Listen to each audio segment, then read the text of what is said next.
Pablo tenía una filosofía ministerial.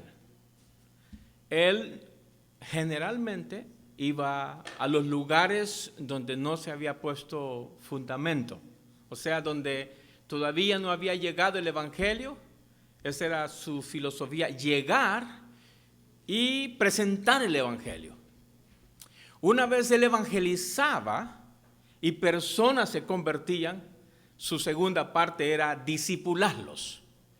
Y buscaba discipularlos de tal manera que el recién convertido experimentase el proceso de crecimiento para ir hacia la meta de la madurez espiritual. Y eso es lo que hizo, eso es lo que Pablo se dedicó a hacer en todo su ministerio. El señor Ryrie escribió un libro que se llama Equilibrio de la vida cristiana. Y él dice que para lograr la madurez espiritual de una persona que él dice que se dan 3 pasos. Recibir a Jesucristo, ser guiado por el Espíritu Santo y tiempo. Porque para madurar espiritualmente no se puede de un día para otro. No puede haber esa madurez espiritual en una semana, tampoco en un mes, aún en un año. Se necesita mucho tiempo a tal punto en que posiblemente algunas veces nos lleve toda la vida, porque deseamos llegar a parecernos a nuestro Señor Jesucristo. ¿No es cierto, hermanos? Pero esto nos va a llevar toda la vida. Pero la idea es que haya un crecimiento espiritual todos los días, paso por paso. Y Pablo, esto es lo que hacía. Siempre que él escribe las cartas, generalmente él la divide en 2 partes. Una parte que es puramente doctrinal y una segunda parte que es muy práctica. Y Gálatas es lo que ha hecho.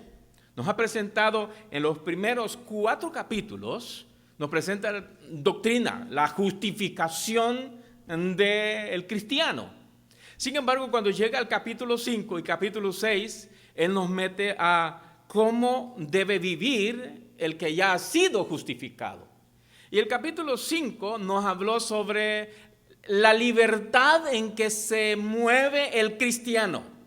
O sea, cómo desarrolla su libertad cristiana, y dijimos que es a través del andar en el Espíritu Santo.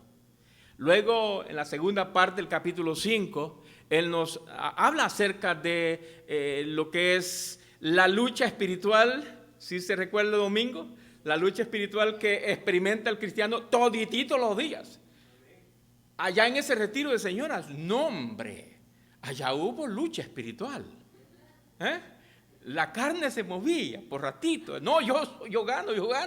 Natural, ¿verdad? Pero vamos, esa lucha espiritual, al final del capítulo 5 dice, pero si somos guiados por el Espíritu Santo, las hermanas aprendieron el día de ayer, nosotros llegamos a demostrarlo a través de 9 virtudes del fruto del Espíritu Santo, que es amor, gozo, paz, paciencia, benignidad, bondad, fe, mansedumbre y templanza. Y contra todas esas cosas, pues, el diablo no tiene mayor fuerza. Pero cuando llegamos al capítulo 6, hermanos amados, cuando llegamos al capítulo 6, que es el último capítulo de Gálatas, ya casi terminamos el estudio de esta carta corta, nos exhorta a practicar la vida espiritual, primero, vistiéndonos de la armadura que nos ha dejado el Señor. Pero también nos habla de que debemos prepararnos no solamente para la armadura espiritual, sino a cómo debemos manifestar la vida espiritual. Y este es el tema de ahora, versículos 1 al 10 del capítulo 6. Manifestación de la vida espiritual. Y quiero que por favor recuerde 3 maneras en que usted y yo debemos manifestar la vida espiritual. O sea, de que somos cristianos. 1, vamos a restaurar al caído. Segundo, vamos a ayudar al necesitado. Y tercero, vamos a hacer buenas obras. Repita conmigo. Vea lo que dice. El cristiano, guiado por el Espíritu Santo, deberá demostrar su vida espiritual a través de tres cosas. Y ustedes me la dicen. Rescatar al caído, ayudar al necesitado y hacer buenas obras. Vamos al pasaje, hermanos. Este es un pasaje corto, pero sumamente interesante y sumamente práctico. Y todos lo podemos hacer, solo que requiere cuidado de nosotros mismos. El pasaje dice así, lo leemos juntos, capítulo 6. Hermanos, si alguno fuese sorprendido en alguna falta, vosotros que sois espirituales, restauradle con espíritu de mansedumbre, considerándote a ti mismo, no sea que tú también seas tentado. Sobrellevad los unos las cargas de los otros y cumplid así la ley de Cristo. Porque el que se cree ser algo, no siendo nada, a sí mismo se engaña. Así que cada uno someta a prueba su propia obra y entonces tendrá motivo de gloriarse solo respecto de sí mismo y no en otro. Versículo 5. Porque cada uno llevará su propia carga. El que es enseñado en la palabra haga partícipe de toda cosa buena al que lo instruye. No os engañéis, Dios no puede ser burlado, pues todo lo que el hombre sembrare, eso también segará. Porque el que siembra para su carne, de la carne segará corrupción, mas el que siembra para el Espíritu, del Espíritu segará vida eterna. No nos cansemos, pues, de hacer bien, porque a su tiempo segaremos si no desmayamos. Así que, según tengamos oportunidad, hagamos bien a todos y mayormente a quienes. Este pasaje tiene muchos principios interesantes, hermano. Pero son tres principios que yo quiero que usted se lleve en su mente, y no solamente en su mente, sino cómo podemos ponerlo en práctica esta semana. Versículo 1, encontramos la primera verdad. El cristiano guiado por el Espíritu Santo va a demostrar su vida espiritual a través de rescatar al caído. El versículo el 1 es bien interesante. Mire, pues, hermanos, le está hablando a cristianos maduros aquí. Es interesante. Cristianos, sí, es un condicional. Si alguno, genérico, es bien general.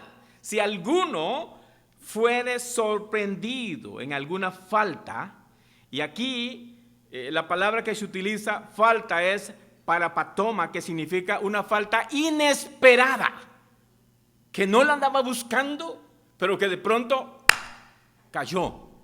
Dice, no deliberadamente busca pecar. Mire, la idea es que nosotros como espirituales, nosotros como hijos de Dios, puede ser que andemos en las cosas buenas, pero de pronto, sin ser deliberadamente, sin estarlo buscando, caemos en alguna falta. Y aquí falta es pecado. No es otra cosita, ¿verdad? Es pecado. Y las hermanas ayer terminaron con una autoevaluación donde sí se pudieron dar cuenta que hay muchas cosas que mejorar y algunas cosas que no le demos mucho cuidado, pero que sí afectan la vida espiritual. Vosotros que sois espirituales, esto es lo que dice el pasaje. Hermanos, si alguno fuere sorprendido en alguna falta, su Biblia dice, vosotros que sois espirituales. Tengo que decir que cuando Pablo habla en 1 Corintios 3, él dice que en una iglesia hay tres clases de personas. Los naturales son las personas que aún no han recibido a Jesucristo. Y luego está arriba los espirituales, los que han alcanzado cierta madurez espiritual. Y están en medio los carnales. no son los que comen carne, no, sino son aquellos que, aun cuando ya tienen a Cristo en su corazón, todavía no han dejado ciertas cosas del mundo y las vienen arrastrando, y esto no les permite avanzar en ese desarrollo espiritual. Entonces Pablo dice, vosotros que sois espirituales, vamos a ver el grupo que supuestamente, oiga bien, ya alcanzaron cierto nivel espiritual. Vosotros que ya alcanzasteis cierto nivel espiritual, dice el texto, vosotros, antes lo ha dicho, si fueses vosotros, si nosotros, los que nos consideramos ciertos ya maduros espiritualmente, si vemos a alguien que es parte de la iglesia, que ha cometido un pecado o una falta, ¿qué es lo que vamos a hacer con ellos? Restaurarles. Y es interesante, hermanos, porque la palabra que se utiliza aquí es una palabra, se le voy a mencionar solo por decírselo, es catartizo. Y yo no sé, hermana Calita, si a usted le dañaron algún hueso.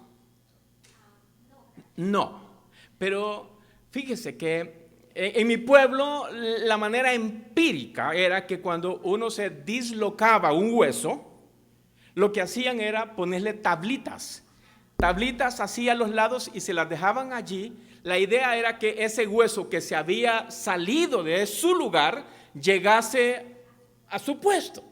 La palabra que utiliza Pablo aquí en restaurar es la misma, o es otra misma idea que se utiliza en el Nuevo Testamento, es cuando los que les gusta pescar y llevan la atarraya y esa atarraya se le abre un espacio, se rompió o se abrió. Entonces la idea de remendar o coser es la misma palabra. Hermanos amados, la idea aquí es que si nosotros vemos a algún miembro de la iglesia que deliberadamente o no deliberadamente cometió una falta, cometió un pecado, nuestro ministerio, nuestro trabajo, nuestra responsabilidad, nuestra obligación es restaurarlo. Entonces lo que vamos a hacer es, vamos a ir donde esta persona, y dice el texto, observe el texto, ¿cómo lo vamos a hacer? Dice, lo vamos a hacer con un espíritu de mansedumbre. Y esa palabra mansedumbre tiene que ver con, dice, aprender de Moisés que fue manso y humilde. Manso tiene que ver con bastante amor, porque la misma palabra casi puede ser, con mucha sabiduría, con mucho cuidado, sabiendo que, y luego dice, considerándote a ti mismo, porque tú sigues siendo humano y tú mismo estás en la misma condición de cometer la misma falta que esta persona. Entonces no voy a llegar yo allí como un Sansón, ¿verdad? O como un Goliat, o como un fuerte, dice, no, pues tú eres un pecador y no sé qué andabas haciendo allí, pero ¿sabes qué?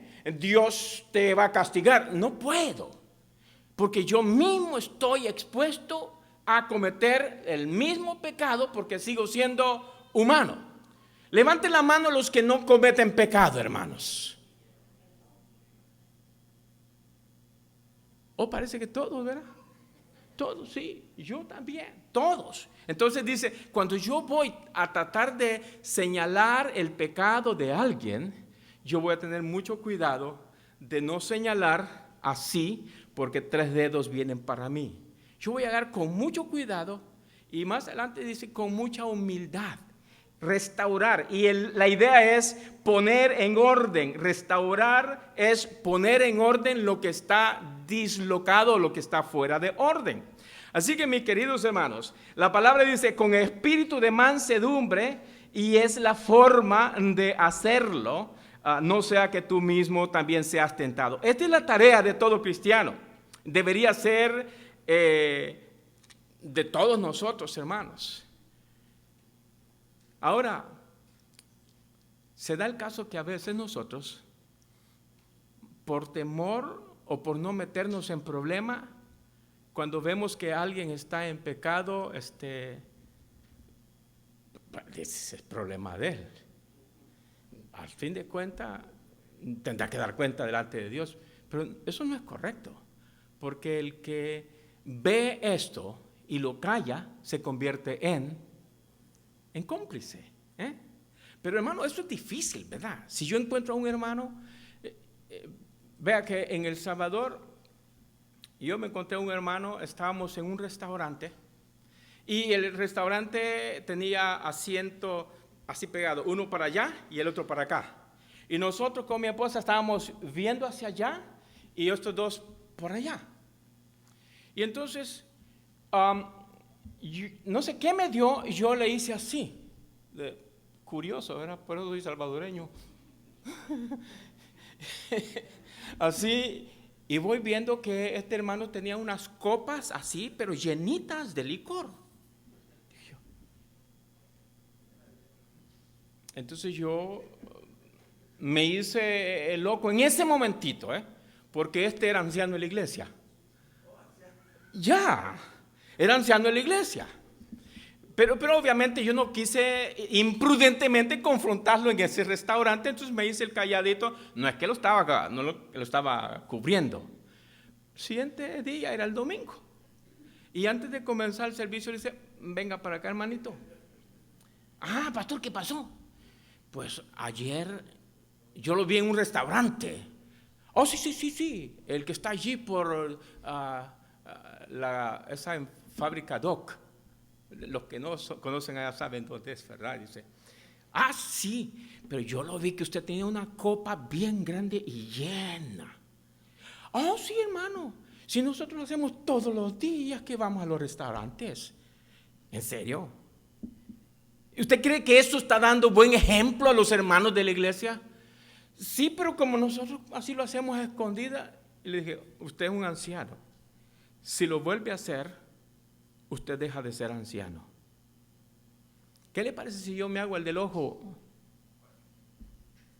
Y no digo como el domingo, porque hermano Carmen, usted no lo vio, ¿verdad? De la señora aquella. Pero hermano, lo que hice es confrontar. Otra ocasión, y no sé si a alguno les va a gustar esto que digo, pero otra ocasión fue con otro anciano también. Cuidado, ancianos, que yo estoy detrás. Llegó al culto de oración y cuando nos saludamos yo sentí el olor horrible y yo le dije, venga por acá, le dije, oiga hermano, ¿usted ha tomado? No, y se sentía aquel asuntote de lejos. Y le dije, mire, voy a usar el principio de Mateo capítulo 18. Usted y yo vamos a saber que usted está cometiendo ese pecado. Y me dijo, está bien, ok, quedemos así. Como es anciano de la iglesia, si lo vuelve a hacer usted automáticamente, sin pedirle permiso a los otros ancianos, usted queda descalificado. Está bien, pastor. A los 3 meses volvió a encontrar el mismo arbolito de níspero, ¿verdad? Y llegó con lo mismo, venga para acá, hermano. Y él ya sabía. Ahorita mismo usted no puede seguir como anciano en la iglesia porque usted debe ser irreprensible. Lo hice con mucho cuidado, basado en la Biblia, con mucha, le dije anticipadamente, él lo sabía y todo eso. Cuando dice aquí restaurarle, alguien puede estar en un pecado, tenemos que buscarlo, cuidarlo. La idea no es sacarlo, no es castigarlo, no es hacerle mal la vida, sino restaurarlo. Esto es lo que habla del versículo 1, hermanos, es corregirle y hacer volver al camino. Pablo, la manera de corregir, pues lo dice con mucha humildad, mansedumbre, y esto es interesante. Ahora, versículos 2 al 5. Ahora dejamos a los hermanos que de repente todavía están cometiendo algún pecado. Ahora dice el segundo principio, ayudar al necesitado. Versículos 2 al 5, vea lo que dice. Vosotros, bueno, que sois espirituales también, pero a todos, sobrellevad los unos las cargas de los otros y cumplid así la ley de Cristo. Porque el que se cree ser algo, no siendo nada, a sí mismo se engaña. Así que cada uno someta a prueba su propia obra y entonces tendrá motivo de gloriarse solo respecto de sí mismo y no en otro, porque cada uno llevará su propia carga. Fíjese que aquí cambia el lenguaje el apóstol Pablo y ahora nos lleva a pensar en cuanto a que nosotros somos una iglesia y como prioridad debemos ayudarnos los unos a los otros. Ahora es interesante porque el texto aquí nos dice, porque, y esto como que hace una oposición a lo que venía hablando, de que si alguien se considera orgulloso cuando va a señalar al que está en pecado, él dice, porque el que se cree ser algo no siendo nada, a sí mismo se engaña.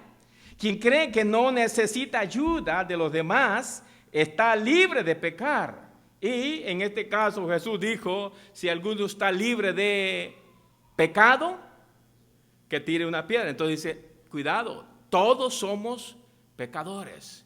Aunque tengamos a Cristo en nuestro corazón, aun cuando ya somos libres por la sangre de nuestro Señor Jesucristo, esto no significa que nosotros estamos libres de pecar, porque estamos expuestos todos los días a hacer algo incorrecto. Y cuando hacemos algo incorrecto, como cristianos, debemos volvernos a Él y pedir perdón. Y el texto nos dice, el versículo 4, así que cada uno someta a prueba su propia vida, y el 5, porque cada uno llevará su propia carga. Ahora, no es con personas que estén en pecado, sino con hermanos que necesitan ayuda. Si la vez pasada yo le hacía la pregunta, ¿quién no tiene esa lucha espiritual? La pregunta es, ¿quién en esta tarde no tiene un problema o una necesidad? ¿Quién? ¿Alguien está libre? Creo que todos. Entonces, la pregunta es, ¿cómo podemos nosotros ayudarnos? Algunos tienen pruebas, dificultades mayores que otros. Y nosotros tenemos como cuerpo de Cristo, tenemos que pensar en cuanto a cómo ayudarnos. Y esta es una gran oportunidad, hermanos, de comenzar a ver los unos por los otros y tratar de ayudarnos en cuanto a la necesidad en que estemos allí. Dentro del mismo contexto, pero con el enfoque a las personas a quienes ayudar, Pablo nos dice, hay personas abrumadas por diferentes circunstancias, enfermedades, trabajo, dinero, problemas familiares, hijos, familiares en dificultades, con enfermedades. Y nosotros, dice, tenemos que velar unos por los otros. Como el miércoles yo decía, hermanos, hay cosas que si queremos compartir la comunión y entender la comunión de la iglesia, significa dolerme con el que se duele, alegrarme con el que se alegra, celebrar la victoria del que gana, pero estar pendiente de aquel que duele. Y hermanos, esto es lo que hace la iglesia. Cuando nosotros condescendemos y comenzamos a identificarnos con aquel que necesita. Y no solamente sentir lástima, porque lástima es solamente decir, ay, pobrecito, ¿verdad? Pobrecita, y actuar como el levita o el sacerdote. Más bien sentir compasión, y compasión significa actuar, acción, y hacer algo, doblar rodillas y comenzar a identificarnos como iglesia que somos. Y una iglesia debe estar unida, no ser indiferente. Todos, hermanos, todos deberíamos saber lo que le pasa a todos dentro de la congregación y tener la madurez de tener confianza y no sacar información para dañar a la persona. Hablamos el miércoles eso, que cuando hay comunión, llegamos a tener un nivel de confianza en que oiga bien, yo como pastor puedo llegar donde usted y le digo, ¿sabe qué? Como pastor yo estoy sintiendo estas debilidades y estoy seguro que usted no me va a delatar, que usted no me va a criticar, sino va a venir y me va a ayudar a levantarme, ayudar al necesitado. ¿Cuántos de acá necesitamos una palabra, un abrazo, una llamada de atención, un mensaje, una carta? Estar pendientes los unos de los otros y vivir una vida de comunidad cristiana. Una vida de comunidad cristiana. Mire, hay diferentes situaciones: enfermedad, trabajo, pobreza, hijos en el estudio, vicios, hay estrés, deudas, hay dolores, hay pensamientos de proyecciones y decimos, podemos ayudarnos los unos a los otros.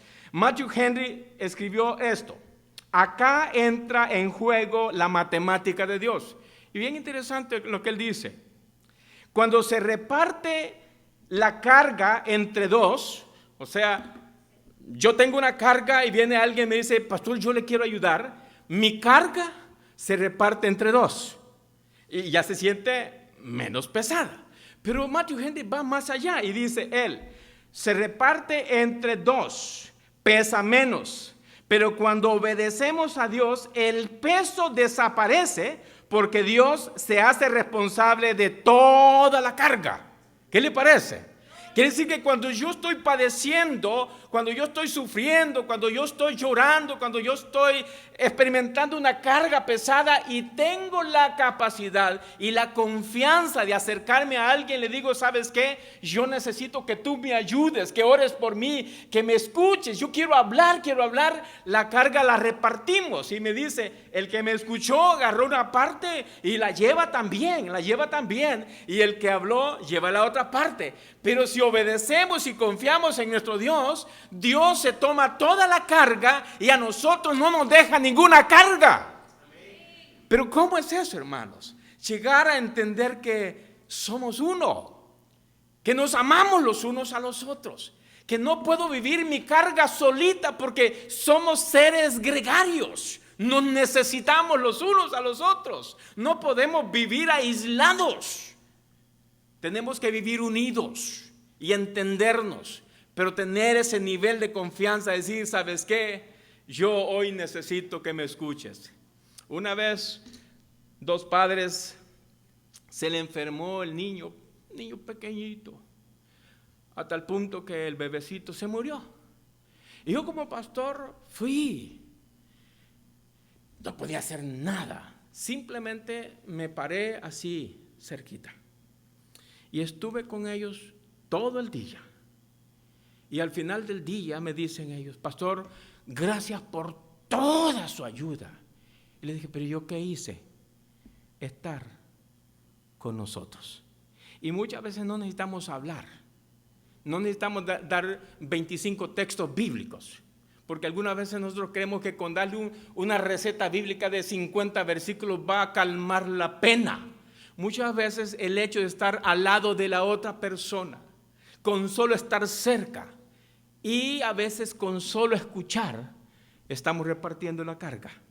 Y Dios que nos ve dice, ahora yo voy a tomar esa carga y me la voy a echar a mí mismo para que ustedes puedan sobrellevar esta carga. Eso sí, dice, eso sí, pero cada uno lleve su propia carga. El asunto es esto, hermanos, que a veces de pronto yo quiero ayudar a todo el mundo y me descuido de yo mismo o de mí mismo, me descuido y entonces yo caigo en el peligro de poder recaer. Quiere decir que yo voy a ayudar a la otra persona, pero yo tengo que seguirme cuidando en mi vida espiritual para no caer, porque el diablo siempre está alrededor y puede hacernos caer. A veces queremos salvar al mundo entero, pero mi propia familia no la estoy salvando. A veces yo quiero salvar todo lo demás, pero mi propia vida la estoy descuidando. Y cuando el diablo encuentra la más mínima fisura en mi vida espiritual, eso es más que suficiente para hacer mella. ¿Se ha dado cuenta que aún en las rocas, de pronto hay así pero un poquitito de tierra y es más que suficiente para que se levante una plantita.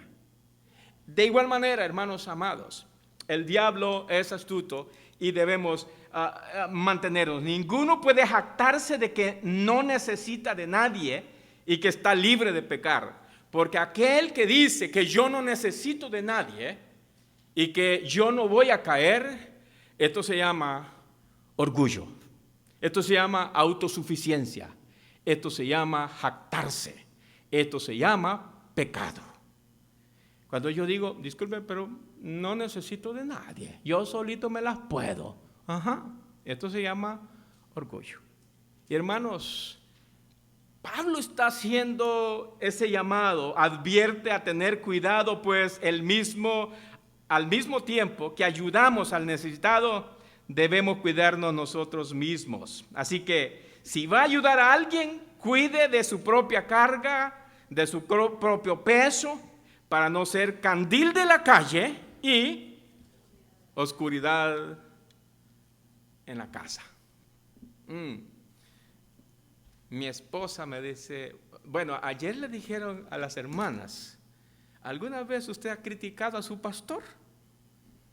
Y como ahí había, quiero ver, 1, 2, 3 esposas de pastores. Una hermana que es de Nicaragua, que estudió al mismo tiempo nosotros allá en Guatemala, desde hacía como unos 30 años no nos habíamos visto, yo no la conocía, no la reconocía hasta que llegó, pero ya su esposo falleció y estaba nuestra consuegra y estaba la esposa de Jefferson. Y va la pregunta, y bromeando le digo a Carol, ¿y usted critica a su esposo? No, yo solo lo aconsejo, ¿verdad? De manera diplomática, ¿no? Y luego vi a mi consuegra y ella dijo, yo así le digo, mira, ese pantalón no te queda bien, esta camisa no te queda bien, quítatela. Y yo no escuché si Loida que dijo, bueno, yo le dije, no, a mí sí, rapidito mi esposo me dice, mira, ahí lo hiciste mal. Pero a los demás de acá, yo no sé cuánto, dije, sí. El asunto aquí dice, nadie está libre de pecar. Todos nos necesitamos. Y si alguien dice, no necesito, esto se llama orgullo. Y yo he sido a veces orgulloso en ese sentido. Y Loida me lo ha dicho. Dile al hermano que te ayude. No, hermano, no, mamita. Dile al hermano que te ayude. No, yo lo puedo hacer. Y eso se llama, y pido perdón a Dios por eso. ¿Cuántos orgullosos hay aquí ahora? Dios nos ayude, sí, hermanos. Ay, hermano, dime las dos, dice así. Pero vamos, Pablo dice, sí, esto lo tenemos, pero ayudémonos para ser mejores. Entonces, rescatamos al caído, ayudamos al necesitado y por último, bueno, quiero dejarles esta última parte, 6 al 10. Hacer buenas cosas. El pasaje dice, el que es enseñado en la palabra, haga partícipe de toda cosa buena al que lo instruye.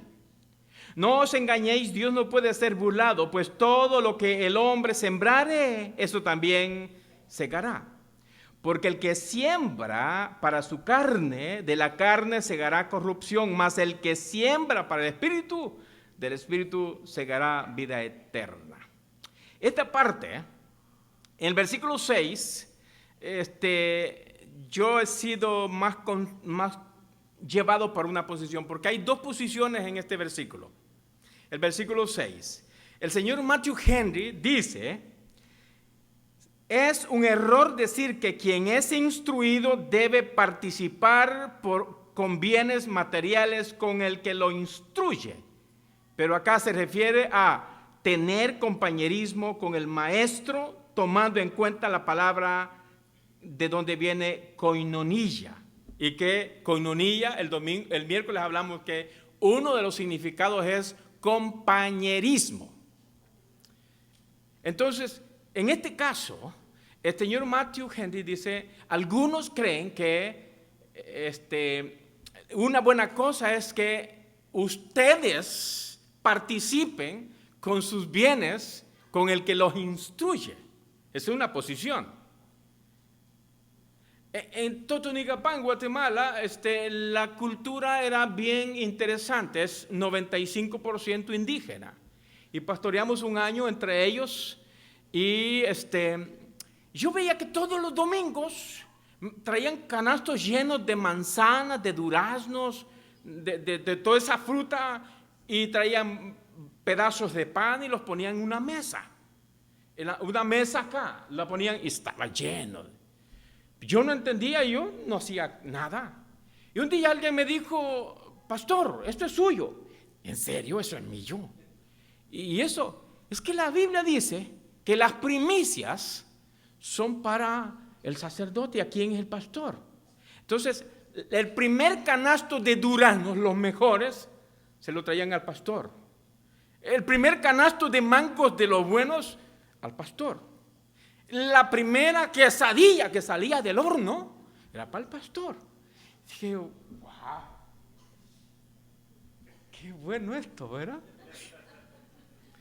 Sería este principio, dice, ok, los que son instruidos participen con el que los instruye. Los de la teología de la prosperidad dirían: ya ve, por eso ustedes tienen que traerme todo al pastor.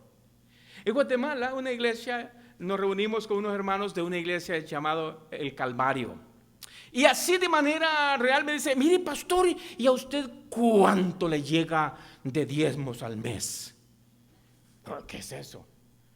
Pues a mí simplemente me dan la ofrendita del mes, eso es todo. No, porque aquí nosotros todos los diezmos son para el pastor. Neles, eso no es correcto, le dije. Yo recibo la ofrenda que me han prometido dar para el mes, y que en ese entonces eran 600 quetzales, que equivale como a $150. Esto era mío, ¿no?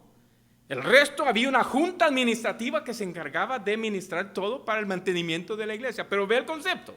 Entonces dice Matthew Henry: yo no estoy de acuerdo con que aquí se refiera a ese punto. Matthew Henry dice: vamos a compartir el compañerismo. La idea es que ustedes, mis hermanos, por el hecho de que Dios me ha llamado para instruirles en la palabra, que tengan comunión conmigo y yo con ustedes. Compañerismo, amor, amistad, confianza.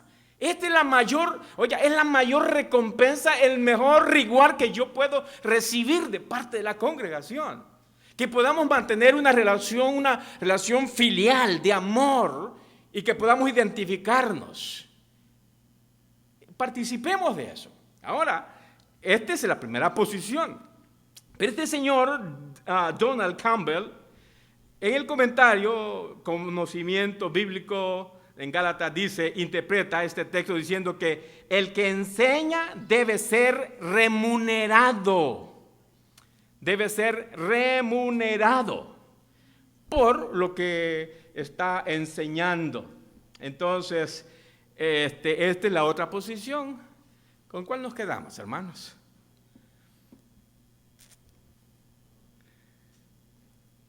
Yo prefiero quedarme con compañerismo.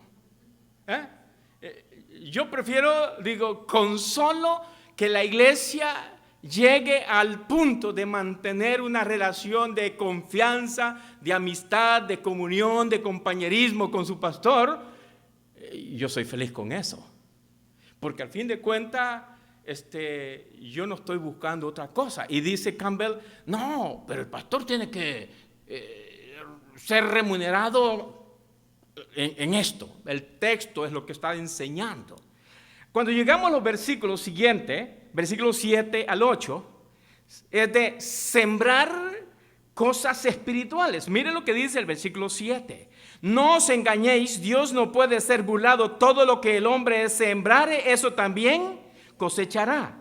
Porque el que siembra para su carne, de la carne segará corrupción, mas que el que siembra para el Espíritu, del Espíritu segará vida eterna. Esto quiere decir, hermanos amados, que vamos a hacer buenas cosas, y las buenas cosas es construir una iglesia llena de comunión. Segundo es, cada uno comience a sembrar buenas cosas, y las buenas cosas son las cosas espirituales. Esto nos lleva a Mateo 6. Buscad primeramente el reino de Dios y su justicia y lo demás vendrá por añadidura. Entonces, hermanos amados, aquí Pablo le está exhortando a los hermanos a actuar, a sembrar para cosechar bien. Un porcentaje de la población mundial, hermanos amados, un buen porcentaje de la población mundial está preocupado por sembrar cosas materiales. Y la iglesia no se escapa, hermanos. El domingo pasado yo le decía de cuáles son a veces materialmente uno anhela tantas cosas. A veces uno quiere tener una cuenta de ahorro, uno quiere tener casa. No lo vi, hermano Agustín, no lo vi. Un Lexus, ¿verdad? Pero vamos, cuando uno se muere, ¿qué es lo que se lleva? Ni los tenis. No se lleva nada, hermanos. Yo sé que estamos en un país que si no trabajamos, oiga bien, si no trabajamos no comemos. Si confiamos en Dios siempre vamos a comer. Eso no significa que, pues entonces, es que habían 3 haraganes, hermanos. Habían 3 haraganes y vino un señor y dijo: señores, ustedes 3 los haraganes, yo doy $20 al más haragán de ustedes. Ya fue, dijo el primero. Y el otro estaba allá y dijo: no, venga aquí, yo soy. Y otro, el tercero, estaba recostado a la par de un árbol, así casi dormido. Y dijo el Señor: yo creo que aquel es el más haragán. Ven, atrae los $20. Venga usted y échemelo en la bolsa. Ese sí quitó el... No quiere decir, hermanos amados, que vamos a cruzarnos de brazo y a ir a Salvation Army. No. El que no trabaja, dice la Biblia.